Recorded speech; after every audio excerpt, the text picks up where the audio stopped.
Hi எல்லாருக்கும் வணக்கம். நான் கீகி. To all the women out there, எல்லாருக்குமே ஹாப்பி உமன்ஸ் டே.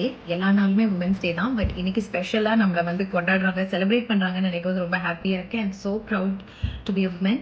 அண்ட் ஒரு அவார்ட் செரமனி ஒன்று நடக்க போது கம்மிங் March 7 அன்னைக்கு. Second annual noble golden crown awards நடக்குது.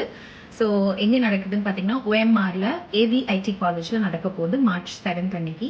ஸோ உங்களுக்கு பிடிச்ச உமனை நீங்கள் நாமினேட் பண்ணலாம். ஸோ மறக்காமல் நாமினேட் பண்ணுங்கள் அண்ட் ரெஜிஸ்டர் பண்ணுங்கள். ஸோ ஒன்ஸ் அகெயின் எல்லாருக்குமே ஹாப்பி உமன்ஸ் டே.